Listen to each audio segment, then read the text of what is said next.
So hey guys, welcome back to YouTube channel. So finally we are back with पदार्थ विज्ञान series. इस series में हम लोग ने अपना चैप्टर 14 तक चीज़ें कंप्लीट कर लिया था, जिसका नाम था अनुमान प्रमाण। अनुमान प्रमाण हम लोग ने बहुत डिटेल में बहुत अच्छे तरीके से चीज़ें देखी थी, हेतुआभास देखा था, बहुत कठिन कठिन टॉपिक्स थे उसमें जो हम लोगों ने अच्छे तरीके से समझा। आज हम लोग इस वीडियो में पढ़ने वाले हैं युक्ति प्रमाण को। जो चरक ने 4 प्रमाण बताए थे, प्रत्यक्ष प्रमाण, अब्दोपदेश प्रमाण, अनुमान प्रमाण और युक्ति प्रमाण। तो इसमें आज ये आखिरी युक्ति प्रमाण को हम लोग देखेंगे जो सूत्र स्थान में उन्होंने बताया था। ठीक है, उनका पहला था अब्दोपदेश प्रमाण और आखिरी था अपना युक्ति प्रमाण। तो चलिए देखते हैं कि युक्ति प्रमाण में क्या क्या चीज़ें हैं और इस चैप्टर में कौन कौन सी चीज़ें हम लोग को पढ़नी है आज। तो पहला है कि अनुमानम खलु तर्क युक्त अपेक्षा, ये इसका श्लोक है, ये आपको याद कर लीजिए। ये महर्षि चरक का चौथा प्रमाण है, ये भी आपको पता है। यह कहकर इसे अनुमान का ही आधार मानते हुए अनुमान का ही एक अंग बताया है। ठीक है, कभी कभी हम लोग इसको अनुमान का ही एक अंग बता देते हैं, जिससे यह स्पष्ट हो जाता है कि यह अनुमान के अंतर्गत ही है। ठीक है, यहाँ पे जो श्लोक है अनुमानम खलु तर्क युक्त अपेक्षा, तो उससे हम लोग को ये समझ में आ रहा है। यहाँ पे ये विमान स्थान में उन्होंने चीज़ें बताई थी कि जो युक्ति होता है वो एक स्वतंत्र प्रमाण ना मानकर उन्होंने अनुमान के अंतर्गत कर दिया। सूत्र स्थान में उन्होंने इसको एक स्वतंत्र प्रमाण बताया। ठीक है, द्विविधमेव खलु सर्वम सच्चा सच तस्य चतुर्वेद परीक्षा तथा आब्दोपदेश प्रत्यक्ष अनुमान युक्तिश्चेति। तो वहाँ पे उन्होंने ये चीज़ बताई, अब यहाँ पे ये चीज़ बताई। तो वही है कि यही है वैशिष्ट, और क्या। फिर आगे देखते हैं कि वैशेषिक एवं बौद्ध आदि दर्शनों ने भी युक्ति को कोई स्वतंत्र प्रमाण नहीं माना है। ठीक है, इन्होंने भी नहीं माना। और युक्ति शब्द युजिर योगो धातु से 3 प्रत्यय करने से युक्ति शब्द बनता है। आपकी व्युत्पत्ति और निरुक्ति होगी।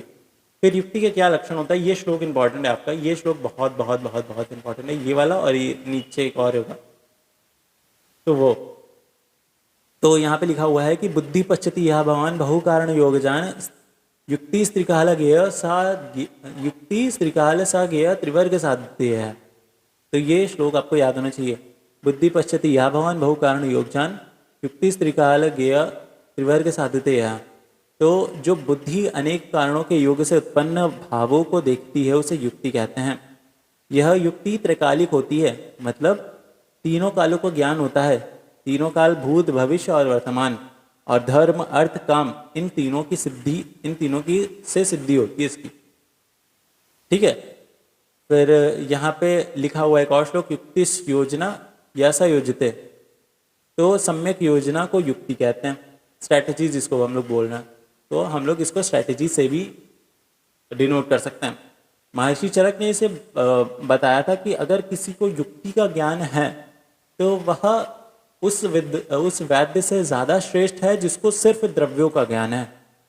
ठीक है, तो इसीलिए किस तरीके से स्ट्रैटेजी बनानी, किस तरीके से दवाइयाँ देनी, किस तरीके से उसके जो रोग है उसको सोचना है कि हाँ किस तरीके से रोग हुआ था, ये पास्ट टेंस वाला हो गया, किस तरीके से इसका रोग चल रहा है, ये प्रेजेंट है कि किस तरीके से इसको दवाई देनी है, और किस तरीके से इसको चीज़ें करवानी है, दवाइयाँ देनी है कि ये सही हो जाए। ये चीज़ करने से ये सही हो जाएगा। ये वाली जो युक्ति है, भविष्य वाली जो युक्ति है, ये है। तो युक्ति का ज्ञान इज मोर इम्पॉर्टेंट देन ऐसे इंसान से जो कि सिर्फ द्रव्य का जानता है, उसको कोई युक्ति, उसको कोई दवाइयाँ देना नहीं आता। क्लाशया युक्ति शुद्ध युक्ति प्रतिष्ठिता तिष्ठ्योपरि युक्त्योग्यो द्रव्यगात्वा सदा। तो वह वैद्य श्रेष्ठ होता है जिसको युक्ति का ज्ञान होता है इन कंपैरिजन उस वैद्य से जिसको सिर्फ द्रव्य का ज्ञान है। ठीक है, फिर इस युक्ति प्रमाण का यहाँ पे उदाहरण आता है, ये बहुत बहुत बहुत बहुत बहुत बहुत इंपॉर्टेंट है। चलकर्षण बीजस्तु संयोग सस्य संभवा युक्ति षड धातु संयोगाद गर्भणाम संभव तथा मत्य मंथन मंथान संयोगाग्नि संभवा युक्ति युक्त चतुष्पाद संपद व्याधि निर्भरणी। देखो श्लोक किस तरीके से याद होते हैं।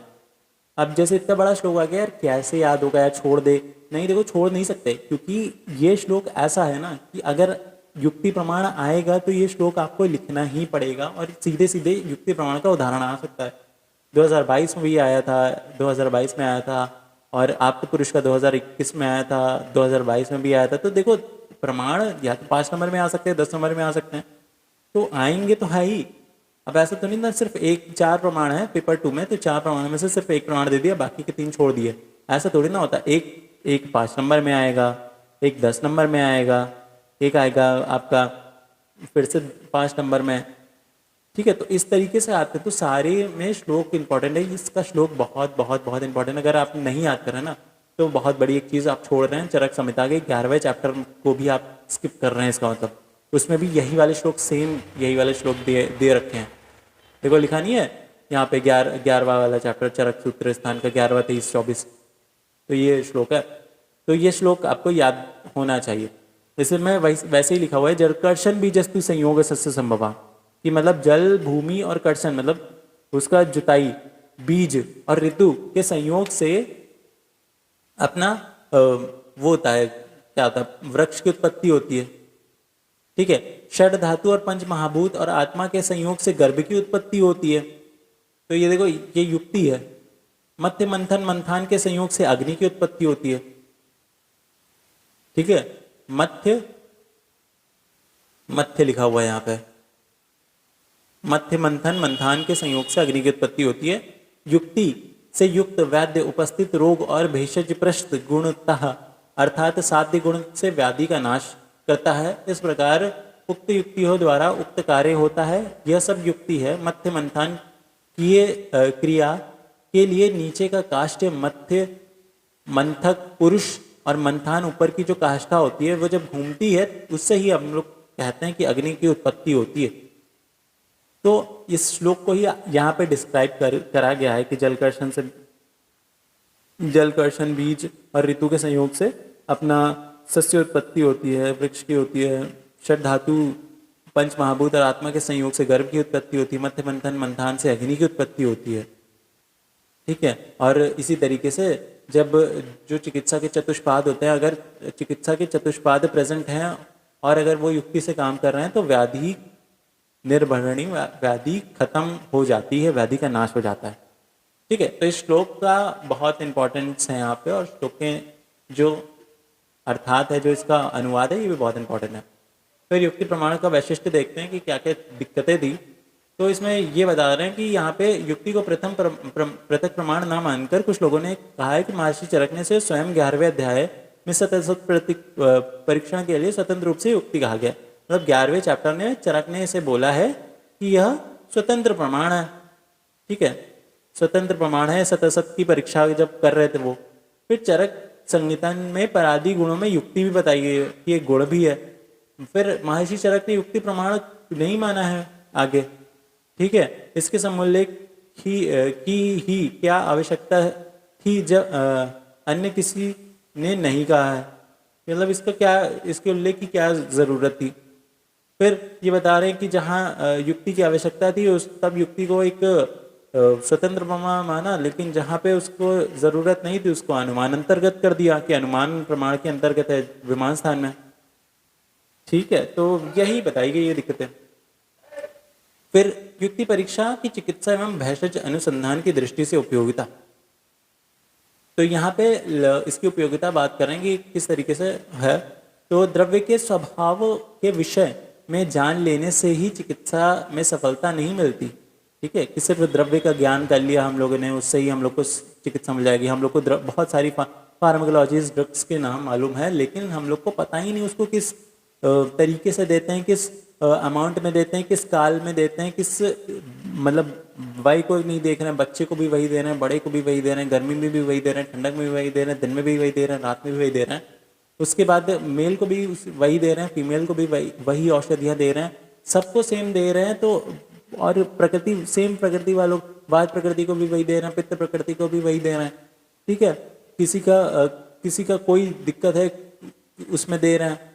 ठीक है, किसी को कम है दिक्कत उसमें दे रहे हैं, किसी को ज़्यादा दिक्कत है उसमें दे रहे हैं। सिर्फ फार्माकोलॉजी के ज्ञान से आप एक अच्छे डॉक्टर नहीं बन सकते। आप अच्छे डॉक्टर तब बन सकते हैं जब आपको हर चीज़ की नॉलेज हो कि उसको यूज़ कैसे करेंगे। वो जो द्रव्य जो आपको पता है कि हाँ ये द्रव्य हैं, उसको यूज़ करना भी आना चाहिए, तब ही आप अच्छे डॉक्टर बन सकते हैं।